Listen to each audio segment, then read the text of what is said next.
இப்போ இவர் லால் சலாமில் மெய்தீன் பாயாக நடிக்கிறார், மெய்தீன் பாய் கேரக்டர். ஆனால் இவரை சமூக வலைதள நெட்டிசன்கள் பூரா என்ன சொல்கிறான், இவர் சங்கிங்கிறான், ரஜினியை சங்கி. ஏன் இந்த சங்கின்னு பேர் வருதுன்னா, அப்பா காலில் உழுகு, பெற்ற தாய் காலில் உழுகு, அதுதான்டா உனக்கு விமோச்சனம் சொன்னையா? இப்போ நீயா போய் சாமியார் காலில் உழுகிற?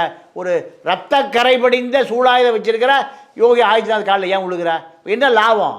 அப்போ நீ சங்கி தானே. அடுத்த படத்தை ப்ரொமோஷன் பண்ணணும், நம்ம லைவில் இருக்குன்னு மக்கள்கிட்ட காமிக்கணும். ரஜினிகாந்த் வயசாகலையா? கொஞ்சம் ரஜினிகாந்த் இன்னும் 10 படம் எடுப்பார், இன்னும் அவர் ஹீரோவாக தான் இருக்கார். 76 வயசு ரஜினி நீங்கள் 16 வயசு பொண்ணோட டூயட் பாடுவார், காதலிப்பார். அப்போ அங்கே கோயிலுக்கு கட்டலைன்னா ஏன் பக்கத்தில் கோயில் கட்ட இதே ஆயிடுச்ச ஒரு கேள்வி வருதா? அப்போ நீ அங்கே போய் முதலாக உட்காந்துருக்க சால்வை போட்டு. ஏன் தமிழ்நாடு எத்தனை நடிகர் போனாங்க? இன்கம் டேக்ஸுக்கு பயந்து, ஈடிக்கு பயந்து, கள்ளப்பணத்தை காப்பாற்றுறதுக்கு பயந்து எங்கே போய் விழுகிற? மோடிகிட்ட போய் விழுகிற. அப்போது நீ சங்கி தானே. இல்லை, இப்போ ஒரு படம் எடுத்து இது மாதிரி ஏதாவது பேசினா பரவாயில்ல. இப்போ ஒரு படம் நடிச்சுக்கிட்டு இருக்காரு, ஆனால் அடுத்த கட்ட வேலைகள் அவர் இறங்கிக்கிட்டே இருக்காரு. பனையூரில் போகிறாரு, வேலைகள்லாம் பார்க்குறாரு, எல்லாரையும் கூப்பிட்டு சொல்கிறாரு. டெல்லிக்கு போகிறான்ற ஒரு தகவல்கள் வந்துக்கிட்டே இருக்குது. கண்டிப்பாக போய் கட்சியை பதிவு பண்ணிடுவார் அப்படின்னு ஒரு தகவல் வந்துக்கிட்டு இருக்கு. ரஜினி இப்படி தான் 30-40 வருஷமாக பதிவு பண்ணார். லேட்டாக வருவேன், லேட்டஸ்ட்டாக வருவேன், அதெல்லாம் தெரிஞ்சிருச்சு சார். அதே தான், அவர் பெரிய ரஜினி, ஒரு சின்ன ரஜினி. மெட்ரோலுக்ஸ் நெஞ்சங்களுக்கு வணக்கம். நான் உங்கள் கார்த்திக். இன்றைய சிறப்பு நேர்காணலில் நம்மோடு இணைந்திருப்பவர் மூத்த பத்திரிகையாளர் திரு தமிழா பாண்டியன் அவர்கள். வணக்கம் சார். வணக்கம் சார். ரஜினிகாந்த் அப்படின்னாலே ஒரு பரபரப்பு, அதுவும் ஒரு பேச போகிறார் அப்படின்னாலே கண்டிப்பாக பரபரப்பு ஏற்படும். எப்போவுமே அவருடைய மேடை பேச்சுகள் பரவலாக பேசப்படக்கூடிய ஒரு விஷயமாக தான் இருக்கும். அதற்கு எடுத்துக்காட்டு சமீபத்திய உதாரணம் கலைஞர் 100ல் அவர் பேசிய அந்த விஷயம், இரட்டை இலைக்கு ஓட்டு போட்டேன், கலைஞரினை கூப்பிட்டாரு அப்படின்ற மாதிரியான விஷயங்கள் பேசினார். அதைத் தொடர்ந்து இப்போது அவருடைய படம் லால் சலாம், அவர் ஒரு 40 நிமிடங்கள் நடிக்கக்கூடிய ஒரு படம், அவருடைய மகளுடைய படம். அந்த படத்தில் அவர் நடிச்சிருக்காரு, ஒரு இஸ்லாமியராக நடிச்சிருக்காரு, மொய்தீன் பாய் அப்படின்ற ஒரு கதாபாத்திரத்தில் அவர் நடிச்சிருக்காரு. அந்த படத்தோட ஆடியோ லான்ச் நேற்று நடந்துச்சு.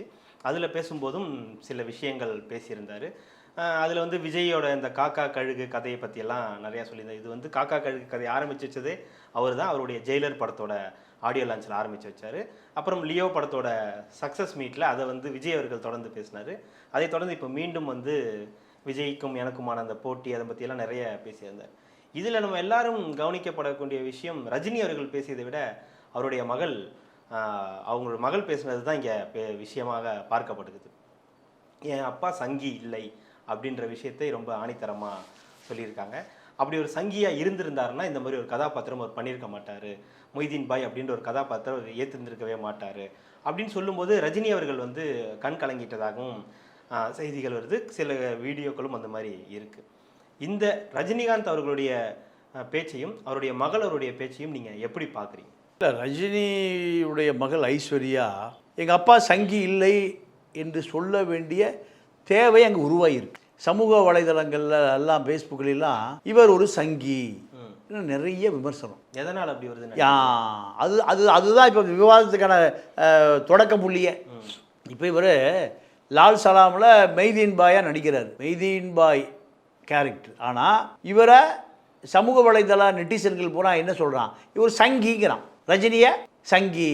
ஏன் இந்த சங்கின்னு பேர் வருதுன்னா, நீங்கள் அதுக்கு காரணம் இருக்குது. இவர் ஜெயிலர் படம் முடித்த உடனேயுமே நேராக எங்கே போகிறாரு, யூபி போகிறார். யூபி போய் முதலமைச்சர் ஆதி யோகிநாத்தை பார்த்து காலில் விழுகிறார். அவர் அரசியல்வாதியா ஆன்மீகவாதியா யோகி? அவர் அரசியல்வாதி, ஆன்மீகவாதி கிடையாது. ஆன்மீகவாதி அரசியலுக்கு வரமாட்டான், முதலமைச்சராக வரமாட்டான். எலெக்ஷன் தேர்தல் வேலை செய்யணும், எதிர்கட்சி தாக்கி பேசணும், முஸ்லீம் எல்லாம் எதிர்த்து பேசணும், கிறிஸ்துவர்களை நீங்கள் அடக்கணும், தலித்துகளை ஒழிக்கணும். புல்டோசர் பாபா அவருக்கு என்ன பேர்? முஸ்லீம் வீடுகளுக்கு மட்டுமே புல்டோசர் போகும். அப்போ ஒரு ஆன்மீகவாதியா அரசியல்வாதியா? அவர் காலையில் நீ ஏன் விழுகிற? அப்போ ரஜினியை பொறுத்த வரைக்கும் அவர் ஒரு முழு நேர சங்கி. எப்படி சங்கின்னு நெட்டிசன் சொல்கிறான்னு கேட்டிங்கன்னா, இவரை யோகி ஆதித்யநாத் காலில் விழுந்துட்டு திருப்பி எந்திரிச்சிட்டு ராஜு பையா அவன் மேலே 24 கிரிமினல் வழக்கு இருக்குது, கொலை கேஸ் உட்பட. அவங்ககிட்ட போய் அவனை சந்திக்கிறார். நீ சந்திக்க வேண்டிய தேவை ஒரு கிரிமினலில் பாஜக எம்எல்ஏருக்கு தான் தகுதி. எத்தனை வழக்கு? 24 வழக்கு. இவரை சிறுபான்மை முஸ்லீம்கள் வீடு வழக்குன்னு வந்தால் புல்டோசர் வச்சு வீட்டை தரப்பட்டம் பண்ணிடுறது. அவன் தெருவுக்கு வந்துடுவான். இது ஒரு ஆன்மீகவாதியுடைய வேலையா? ஆன்மீகவாதிங்கிறவன் அன்பை போதிக்கிறவன், சூழாயத்தில் ரத்தத்தை வடிகிறவன் ஆன்மீகவாதியா? ஆன்மீகவாதி வேஷம் போட்டிருக்காரு. ஆன்மீகவாதி என்பவன் எங்கே இருப்பான்? கோயிலில் சாப்பிட்டுட்டு, திருவோட்டில் பிச்சை எடுத்து சாப்பிட்டுட்டு, எங்கே ஆலமரத்தில் படுத்துட்டு, குளத்தில் குளிச்சுட்டு தெருவாக போகிறவன் தான் ஆன்மீகவாதி. நம்ம பல சாமியார்களை பார்த்துருக்கோம். உலக வாழ்க்கையே திறந்தவன் தான் சாமியார். இப்போ ஆன்மீகவாதிங்கிறவன் எப்படி இருக்கான்? கொலை பண்ணுறான், கொள்ளையடிக்கிறான், கள்ள ஓட்டு போடுறான், முஸ்லீமை உதைக்கிறான், கிறிஸ்தவனை தாக்குறான், தலித்தை உதைக்கிறான், புல்டோசர் வச்சு உடைக்கிறான். இவன் ஆன்மீகவாதிங்கிற? காவி உடை போட்ட ஆன்மீகவாதியா? அவர் காலில் நீயே போய் உழுகுற? நீ என்ன சொன்ன? ஏய், அப்பா காலில் உழுகு, பெற்ற தாய் காலில் உழுகு, அதுதான்டா உனக்கு விமோச்சனம் சொன்னையா?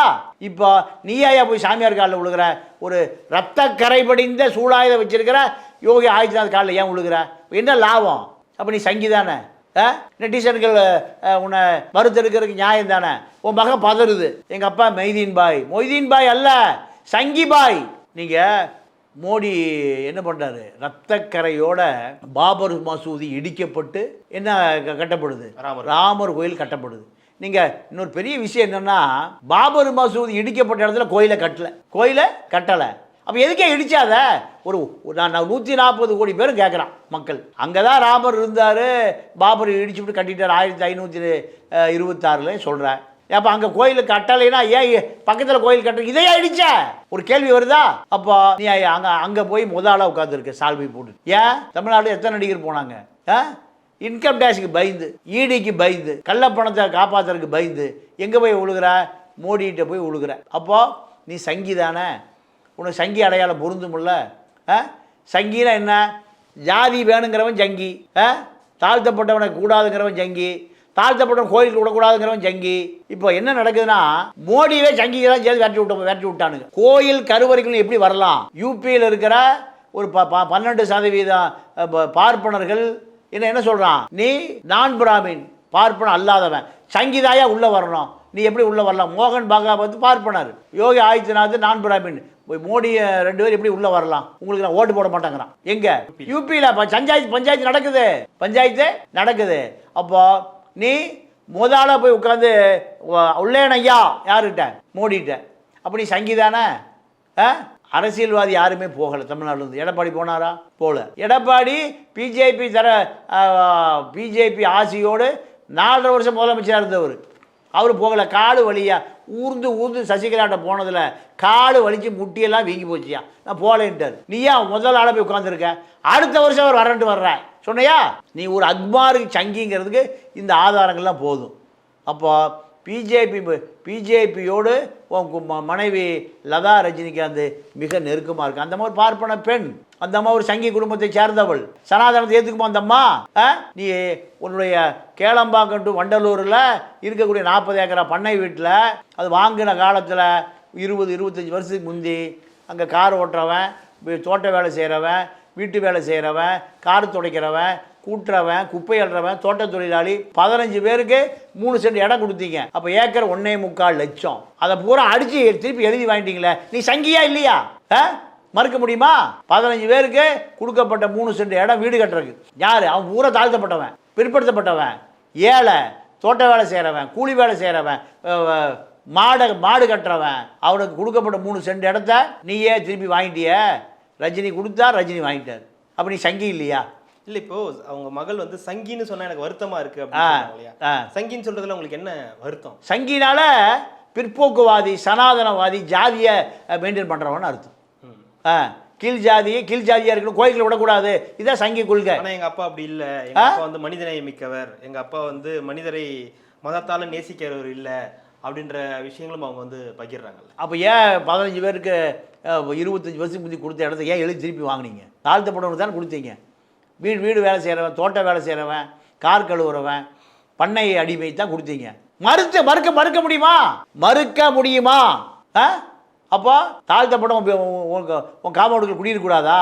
இது எவ்வளோ பெரிய அயோக்கியத்தனம். யோகி ஆதித்யநாத் காலில் விழுந்து அவனை வணங்க தெரியுது. ரத்த சூழாத வச்சிருக்கிற யோகியுடைய காலில் விழுக வேண்டிய தேவை என்ன இருக்குது? அவன் சாமியாரா? இல்லை.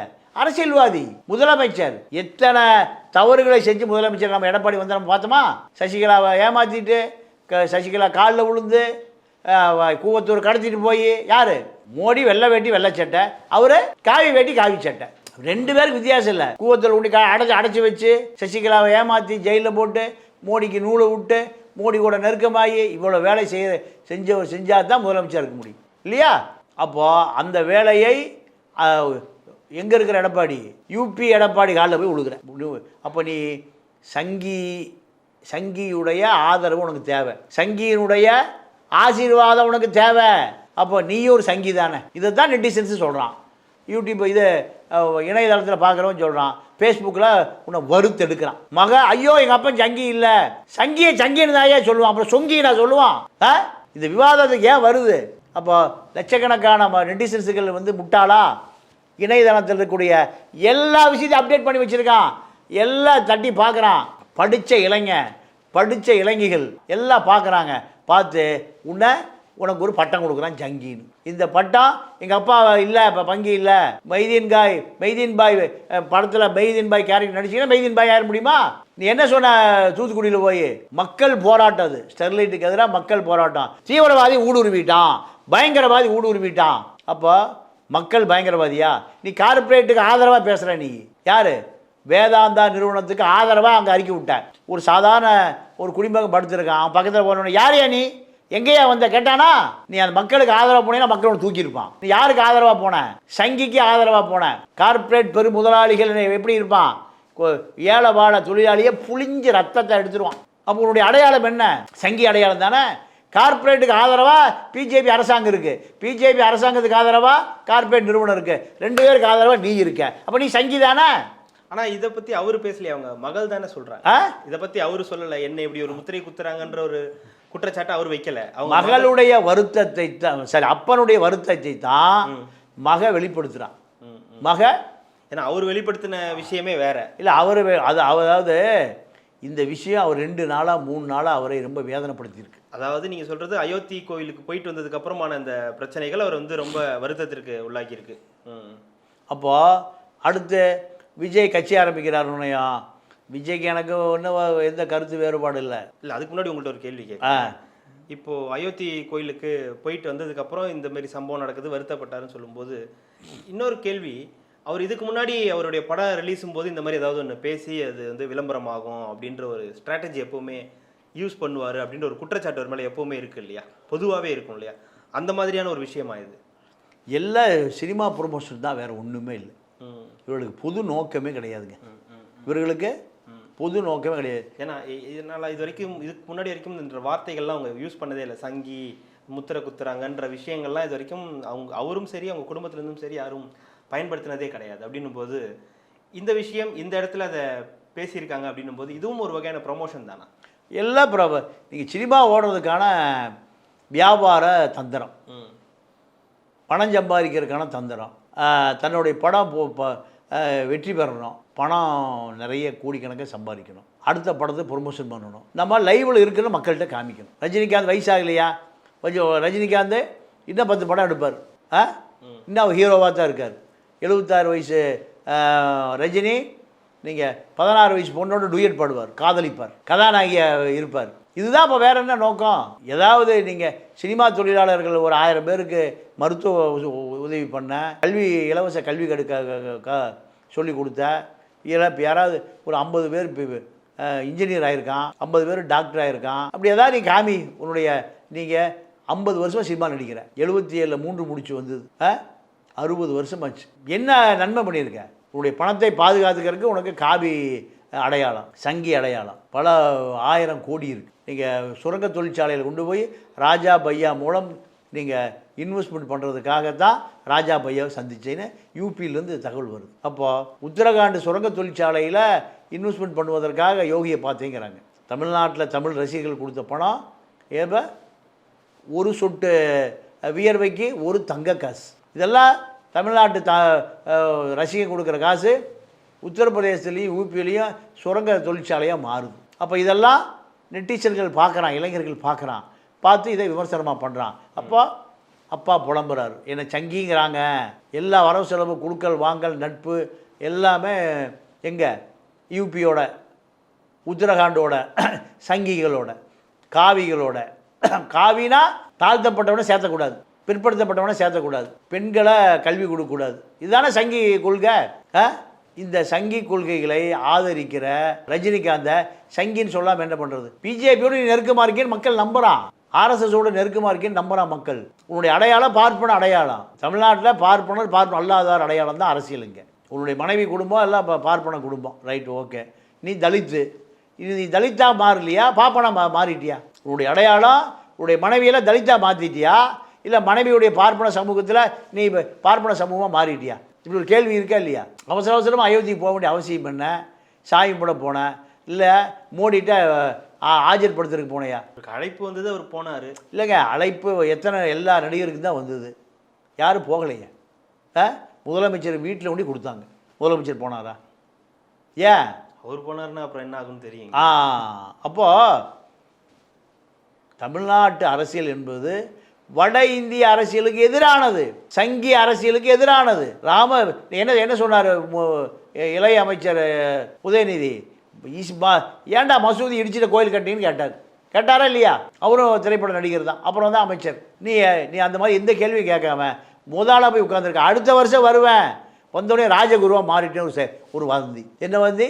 ராஜகுருவா. பணம் சம்பாதிப்பது, அதை பாதுகாப்பது, கள்ளக்கணக்கு எழுதுவது, வரி ஏய்ப்பது, இதுதானையா உங்கள் குடும்பத்துக்கான கொள்கை? வேறு அதை தாண்டி எதுவுமே இல்லையே.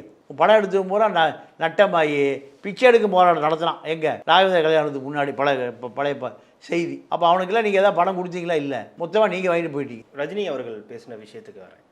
ரஜினி அவர்கள் விஜயை சொல்லி ஒரு விஷயம் பேசியிருந்தார். அதாவது ஜெயிலர் படத்தோட ஆடியோ லான்ச்சில் தான் இந்த சம்பவம் ஆரம்பிச்சது, இந்த காக்கா கழுகு கதை.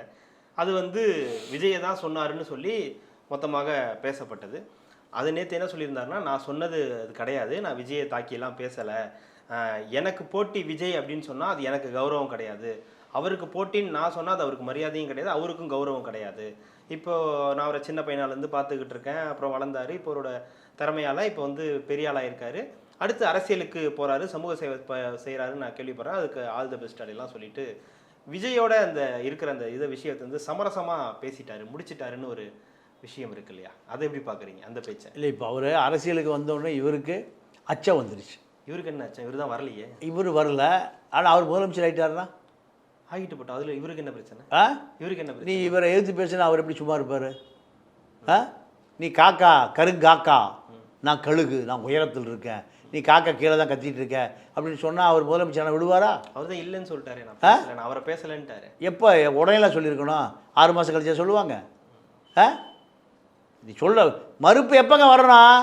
உடனடியாக வந்துருக்கு. மன்னிப்பு எப்போ கேட்கணும்? மறுப்பு மன்னிப்பு மறப்போம், கடகத்தில் சேர்ப்போம். யோ, நான் தாயா சூப்பர் ஸ்டாரு, நான் தான் கழுகு ராஜ கழுகு, நீ எல்லாம் காக்கா காக்கா எவ்வளோ உயரம் பறக்க முடியாது இப்படியெல்லாம் சொல்லிவிட்டு அவர் ரிஜிஸ்டர் பண்ணுறதுக்கு டெல்லி போகிறாரு, கட்சி ஆரம்பிக்க போகிறாரு, ஒரு 10 எம்எல்ஏ வந்துடுவார், விஜயகாந்த் மாதிரி எதிர்கட்சி தலைவர் ஆயிடுவார், முதலமைச்சர் ஆயிடுவார். அதெல்லாம் நடக்காத வேறு விஷயம்.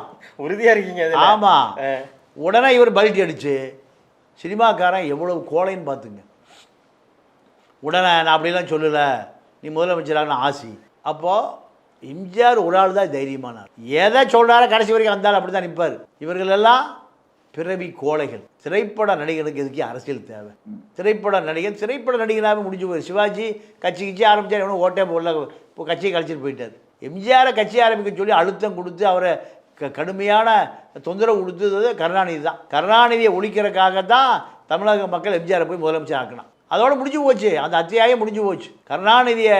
கருணாநிதி அராஜகத்தை முடிவுக்கு கொண்டு வரணும், முற்றுப்புள்ளி கொண்டு வரணும் என்பதற்காகத்தான் தமிழ்நாட்டு மக்கள் போய் எம்ஜிஆர் வழியே கூட்டம் முதலமைச்சர் ஆக்கணும். அதோடு முடிஞ்சு போச்சு. அடுத்து சரத் முதலமைச்சர் ஆனார், காணாமல் போயிட்டார். சரத்குமார். நீங்கள் தமிழ்நாட்டுக்கு ஏற்ற இப்போ எனக்கு தெரிஞ்சு ஒரு 10-15 முதலமைச்சர் அந்த ரேஸில் இருக்காங்க. விஜயகாந்த் முதலமைச்சர், அவர் இறந்துட்டார். இப்போ சரத்குமார் முதலமைச்சர், கார்த்தி ஒரு முதலமைச்சர், விஷால் ரெட்டி ஒரு முதலமைச்சர், எத்தனை முதலமைச்சர். இப்போ தளபதி விஜய் ஒரு முதலமைச்சர், எல்லாம் நேரடியாக முதலமைச்சர் தான். ஸ்டாலினோட சீட்டுக்கு ரொம்ப இடைஞ்சல் நிறைய இருக்குது. எடப்பாடியை சேர்க்க மாட்டேங்கிறீங்க? இல்லை, எடப்பாடி அவர் முதலமைச்சர் உட்கார்ந்துட்டார், அவர் கட்சி ஆளுங்கட்சி, அவர் தான் அதிமுக அதிகாரத்துக்கு அவர் தான் முதலமைச்சர். அங்கே போட்டியே இல்லை, ஓபிஎஸ், சசிகலா, டிடிவி எல்லாம் வெட்டி விட்டு அவர் உட்காந்து அவர் தான் முதலமைச்சர். ஆனால் நடிகர்கள் கோடம்பாக்கம் கோஷ்டி பூரா கிளம்பி பஜனை கோஷ்டி பூரா நீங்கள் சட்டசபைக்கு போகிறதுக்காக. இல்லை, இது ரஜினி அவர்கள் பேசின விஷயத்தை நம்ம இப்படி பார்க்கக்கூடாதா? ஒரு விஷயம் பேசியாச்சு, அது தேவையில்லாமல் திருப்பி திருப்பி திருப்பி அந்த காக்கா கழுகு கதை வந்துக்கிட்டே இருந்ததை ஒரு முற்றுப்புள்ளி வைக்கிற மாதிரி. இல்லை, நான் இவரை சொல்லலை, அவருக்கும் எனக்கு எந்த இதுவும் கிடையாது, நான் பார்த்து வளர்ந்த பையன், சின்ன பையனாக பார்த்தேன், அப்புறம் நான் தான் அட்வைஸ் பண்ணேன், படிச்சுட்டு வா, அதுக்கப்புறமா நடிக்க வரலாம் அப்படின்னு சொல்லி நான் தான் அட்வைஸ் பண்ணேன், அதுக்கப்புறம் வந்தார், இது பண்ணார், இப்போ பெரிய அளவில் இருக்கார், அரசியலுக்கு வராரு அப்படின்ற விஷயத்த ஒரு பெரிய மனுஷ தன்மையோடு அவர் வந்து முற்றுப்புள்ளி வச்சிருக்காருன்னு நம்ம பார்க்கக்கூடாது. இல்லை, பெரிய மனுஷன் பேசவே கூடாது. பேசிட்டு எப்படி முற்றுப்புள்ளி வைக்க முடியும்? நீங்கள் இது இந்த பதில் எப்போ சொல்லியிருக்கணும்? அன்னைக்கு சொல்லியிருக்கணும். அதுதான் பெரிய மனுஷன். அன்னைக்கு நான் தாயா கழுகு, நான் தான் சூப்பர் ஸ்டாரு, என் இடத்துக்கு யாரும் வர முடியாது. இது அன்னைக்கு அகங்காரத்தின் உச்சம். இல்லை, அதுவுமே கூட ஒரு அதுலேயுமே கூட சொல்லப்பட்ட விஷயம் ப்ரமோஷனுக்காக தான் பேசப்பட்டது அந்த விஷயம் அப்படின்றது, அதுவும் அப்படி தான் பார்க்கப்படும். இல்லை, ப்ரமோஷனுக்காக யாரை வேணால் சண்டைக்கு இழுக்கலாமா, யாரை வேணால் மட்டமாக பேசலாமா? அவர் ஒரு கழுகு, நீங்கள் ஒரு கழுகு. மக்கள் யாரை ஏற்றுக்கொண்டானோ 2 பேரும் உயர உயர பாருங்கள். காக்கா குருவி பட்டம் ஏன் கொடுப்பதுக்கு நீங்கள் யார்? நீங்கள் 110 கோடி வாங்குறீங்க, அவர் 110 கோடி வாங்குறாரு. ஒரு படத்துக்கு 2 பேருமே 110 100 கோடி சம்பளம். தெருக்கோடியில் இருக்கவனுக்கு ஒரு எந்த பலனும் இல்லை. உங்கள் படத்தை 1500 டிக்கெட் கொடுத்து டிக்கெட் வாங்குறவங்க குடும்பம் நடுத்தெருவுக்கு வந்துடுது. உங்கள் பணம் பூரா எங்கே? உத்தரகாண்ட் போயிடுது. விஜய் படம் பூரா லண்டனுக்கு போயிடுது. ஏன்னா மச்சனனும் மாமனாரும் பொண்டாட்டி வகையில் பூரா லண்டன்லாம் இருக்கான், அங்கே உண்டியில் பதுக்கிடுறீங்க. இப்போது அரசியல் வருகை குறித்து வந்து ரஜினி அவர்கள் விஜயோட அரசியல் வருகை குறித்து பேசுகிறாரு, வாழ்த்தெல்லாம் தெரிவிக்கிறாரு. அப்படின்போது இந்த அரசியல் வருகை வந்து ரொம்ப பரவலாக இப்போ பேசப்பட்டு இருக்கு. சில மாதங்களாக ரொம்ப பரவலாக பேசப்பட்டு இருக்கு. கடந்த 2 நாட்கள் நம்ம பார்த்துட்டு இருக்கோம். அவர் பனையூரில் வந்து எல்லாரையும் கூப்பிட்டு பேசினார், பொதுக்குழு வந்து கூட்டி யார் தலைவர் ஆகணுன்றதெல்லாம் பேசினார், கையெழுத்தெல்லாம் கூட வாங்கிட்டாரு. வெற்று பேப்பரில் கையெழுத்து வாங்கிட்டார், 20 ரூபா ஸ்டாம்ப் பேப்பரில் கையெழுத்து வாங்கிட்டாரு. அப்புறம் டெல்லிக்கு போகிறாரு, டெல்லிக்கு போய் கட்சியை பதிவு பண்ண போகிறாரு. 2024 களம் காண்றதுக்கான வாய்ப்புகள் அதிகம் இருக்குன்னு பேசப்படுது. இதை எப்படி பார்க்குறீங்க? இது உண்மைதானா இந்த விஷயம்லாம்? இல்லை, அவர் அடுத்த படத்துக்கு ப்ரொமோஷனாக தான் இது பார்க்கணும் சார். அடுத்த படம் அவர் இன்னும் புக் கூட பண்ணல சார். இல்லை, பண்ணுவதற்கு முன்பு ஒரு முன்னோட்டம். ஏன்னா அவர் லைவாக இருக்கிறன்னு காமிக்கணும்ல. லைவா இல்லை, இப்போ ஒரு படம் எடுத்து இது மாதிரி ஏதாவது பேசினா பரவாயில்ல. இப்போ ஒரு படம் நடிச்சுக்கிட்டு இருக்காரு, ஆனால் அடுத்த கட்ட வேலைகள் அவர் இறங்கிக்கிட்டே இருக்காரு. பனையூரில் போகிறாரு, வேலைகள்லாம் பார்க்குறாரு, எல்லாரையும் கூப்பிட்டு சொல்கிறாரு, டெல்லிக்கு போப்பாரான்ற ஒரு தகவல்கள் வந்துக்கிட்டே இருக்குது. கண்டிப்பாக போய் கட்சியை பதிவு பண்ணிடுவார் அப்படின்னு ஒரு தகவல் வந்துக்கிட்டு இருக்கு. ரஜினி இப்படி தான் 30-40 வருஷமாக பதிவு பண்ணார். லேட்டாக வருவேன், லேட்டஸ்ட்டாக வருவேன், அதெல்லாம் தெரிஞ்சிருச்சு சார். அதே தான். அவர் பெரிய ரஜினி, ஒரு சின்ன ரஜினி. டெல்லிக்கு போய் பதிவு பண்ணி எலெக்ஷனில் நின்று டெபாசிட் போய் ஒருத்தரும் ஓட்டு போடலைன்னா ஒருத்தரும் படம் பார்க்க மாட்டான். சினிமா கிளாமரும் முடிஞ்சது, பொலிட்டிக்கல் கிளாமரும் முடிஞ்சது. இந்த விஷ பரீட்சையை விஜய் செய்ய மாட்டான். விஜய் இப்போ கடைசியாக என்ன சொல்லிடுவார்? இப்போ அது எம்பி எலெக்ஷன் வேண்டாம், 26 பார்த்துக்குவோம். 26 நானே நேராக போய் எலெக்ஷன் விசாரிச்சு பதிவு பண்ணி இறங்குவார். 26 எலெக்ஷன் வரும்போது 26 சரியில்லை, 31 பார்த்துருவோம். 31 நம்ம தான் ஆட்சி. இப்படியே படம் எடுக்கிறது தான் சினிமாக்காரனுடைய தந்திரம். இப்படியே ரஜினி தான் 30-40 வருஷம் நம்ம பார்த்தோமே. ஜெயலலிதா ஜெயிச்சா ஆண்டவனாலும் காப்பாற்ற முடியாதுனாரு. திருப்பி ஆளையே காணோம். எம்ஜிஆர் ரசிகர் மன்றம் உருவான போல் பல பேர் எம்எல்ஏ ஆனால், எம்பி ஆனால், அமைச்சர், மேயர், இப்படியெல்லாம் பல கனவுகளோடு இருந்த பூரா ரஜினி ரசிகம் பூரா குச்சி ஊண்டிட்டு நடக்கலாம். நடக்கவே முடியல. எல்லாருக்கும் வயசு 60க்கு மேலே போய், அவருக்கு 77 வயசு, அவருக்கு தொண்டனுக்கு ரஜினி ரசிகர்களுக்கு பூரா 55-60 ஆகிப்போம். இப்போ அவன் எங்கே இப்படி அரசியலுக்கு வரப்போகிறான்? இதே தான் அரசியல் என்பது மலர் கிரீடம் அல்ல. அது என்ன கிரீடம்? முள் கிரீடம். திமுக ஒரு பெரிய ஆல்ப்ஸ் மலை, அதிமுக நீங்கள் இமயமலை. 2 மலைக்கு நடுவில் நீங்கள் பிஜேபியை ததிகணத்தை போட்டுட்ருக்கு. அண்ணாமலையை 2ஐயும் சமாளிக்க முடியாமல் கிடந்து திணறாரு. இந்த 3ஐயும் சமாளிக்கக்கூடிய வல்லமை படைத்தவரா விஜய்? வந்துடுவாரா? 2000-3000 கோடியோடு வந்துடுவாரா? வரமாட்டார். தேர்தல் நடக்க போது திமுக 40 தொகுதிக்கு 4000 கோடியோடு ரெடியாக இருக்கான். பையக்கு மூட்டை முடிச்சோடு இருக்கான். எடப்பாடி இந்த பக்கம் 4000 கோடியோடு இருக்கார். தொகுதிக்கு 100 கோடி. ஒரு நாடாளுமன்ற தொகுதிக்கு 6 எம்எல்ஏ. 6 எம்எல்ஏ இப்போ தயாராக இருக்கான். விஜய் ரசிகர் பண்ணுறதுல ஒரு கவுன்சிலர் கூட கிடையாது. இந்த எம்எல்ஏக்களோட ஒரு முன்னாள் மந்திரி அதிமுகவில் 35 பேருக்கு தயாராக இருக்கான் களத்தில். இன்னாள் மந்திரி திமுகவில் நான் 35 பேருக்கு தயாராக இருக்கான். களம் அப்படி இருக்குது. இதில் விஜய் ரசிகர் மன்றம் குறைஞ்சது 2000 கோடியோடு இறக்கணும். எங்கே? கிரவுண்டில். இதுக்கு நடுவில் அண்ணாமலை ஆளுங்கட்சி டெல்லி போட்டு பார்த்தாலாம் அண்ணாமலை அமித்ஷா கும்பல் செந்தமிழன் சீமான் அது அது அது ஒரு பக்கம் இருக்குது. இத்தனைக்கு நடுவில் கட்சியே பதிவு பண்ணாமல் 40 சீட் பிடிச்சிட முடியுமா? வாய்ப்பே இல்லை. அப்போ சினிமா வேணால் எடுத்து 40 கோடி லாபம் சம்பாதிக்கலாம், 400 கோடிக்கு ஓட்டலாம். இதுதான் நடக்குமே தவிர அரசியல் என்பது தமிழக மக்களுடைய ரத்தம், நாளம், நாடி, நரம்பு அப்படியே கொண்டு வந்து எங்கே போடணும்? ஓட்டு போட்டிகளை போடணும். விஜய் ரசிகர்கள் போடுவானா? இல்லை இந்த 2-3 இமயமலை, ஆல்ப்ஸ் மலை, அண்ணாமலை, இத்தனை மலை இருக்குது. இத்தனை மலைக்கு நடுவில் ரஜினி வேறு இப்போ அரசியல் விட்டே போய் ஆன்மீகவாதியாக மாறிட்டார். இதை இப்போ தளபதி விஜய் எடுத்து நிரூபிக்க வேண்டிய வரலாற்று கட்டாயம் இருக்குது. அது நாடாளுமன்ற தேர்தலோ சட்டமன்ற தேர்தலோ நிரூபித்தா தான் படமும் ஓடும், அரசியல் படமும் ஓடும். இல்லைன்னா அரசியல் படம் முடிஞ்சு போயிடும், திரைப்படமும் முடிஞ்சு போயிடும். மிக்க நன்றி சார். இவ்வளோ நேரம் உங்களுடைய நேரத்தை ஒதுக்கி எங்களுக்காகவும் ரெட்ரோலுக்ஸ் நேயர்களுக்காகவும் பல்வேறு கருத்துக்களை பகிர்ந்தமைக்கு ரெட்ரோலுக்ஸின் சார்பாக மிக்க நன்றி. நன்றி, வணக்கம்.